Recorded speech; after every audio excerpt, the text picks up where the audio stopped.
welcome to Behind the Music for Daily Hope. This weekend in worship, we're going to be hearing about the Ten Commandments, another Old Testament story when God shows his love in a very unique and special way. He gave to Moses the Ten Commandments, brought them down so that the children of Israel could have some guidelines to help with their lives.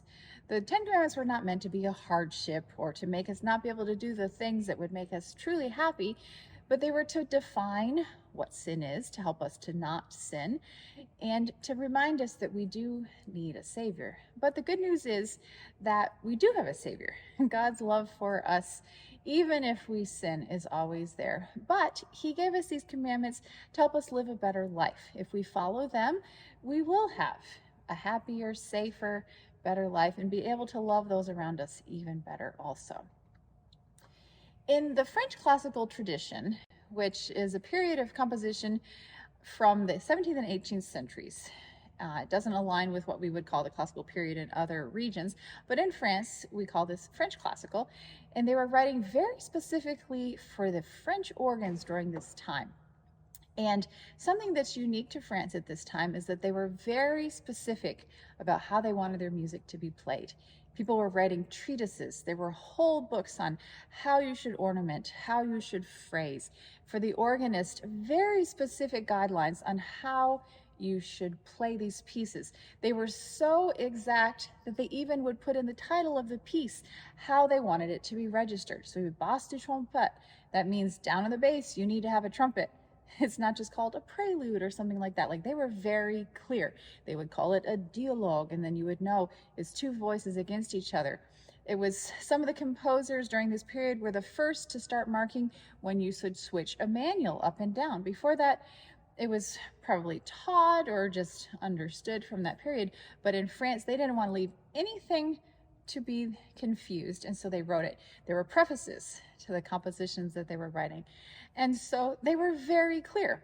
And the beautiful thing about that is that we still have this handed down to us all these hundreds of years later, so we know how to perform this music that's been written for us back in France. Now, let's suppose that I was going to a competition where I needed to play a French classical piece, but I didn't want to do what they had said. Oh, I don't want to play it with a trumpet, even though it's marked that. I don't want to change manuals. I don't want to do anything interesting with the ornaments or the articulation. I'm going to do it my way. Now, how far do you think I would get in that competition?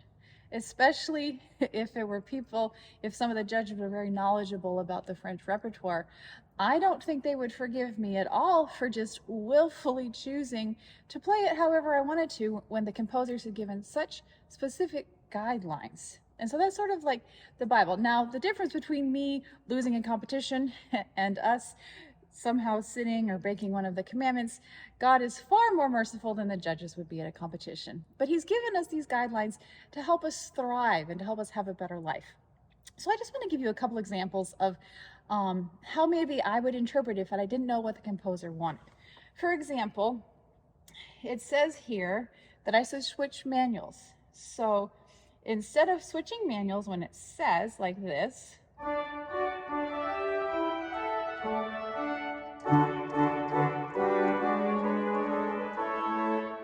if I just stayed on one manual and I didn't?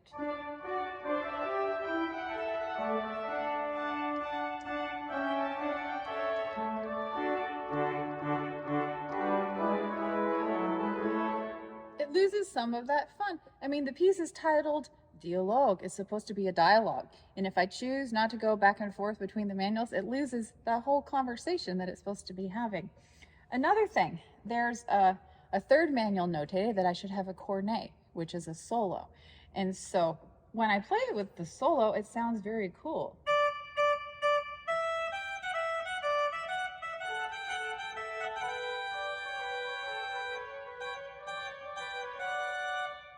If I didn't want to use the solo, I could do it on one manual again.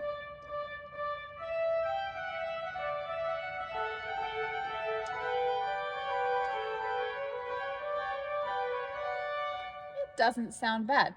But again, it's losing the intention of the original composer. Dandrieu would say, I wanted that to be a solo. I want it to stand out.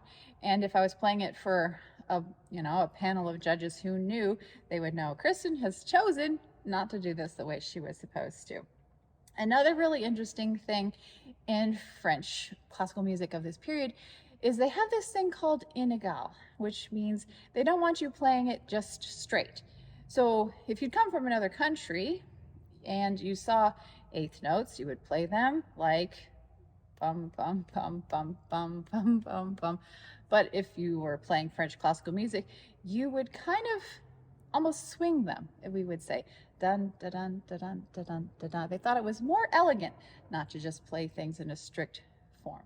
So let me give you an example of the difference between that. If I were to play this solo again, I'm going to play it first straight, and then I'm going to play it in the French classical way of inégal.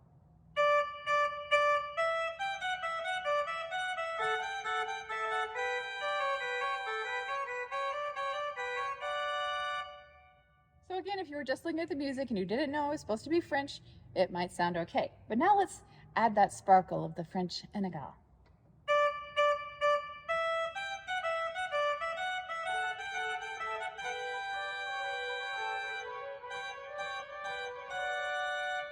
Just gives it more of a lilt and more of a happier experience. So this weekend, as we learn about the 10 Commandments, I hope you won't think about them as these strict rules that are just meant to make our lives miserable, but as guidelines to help us realize God really does have what is best for us in mind when he gave them to us. Thanks for joining me, and I'll be back with you next week.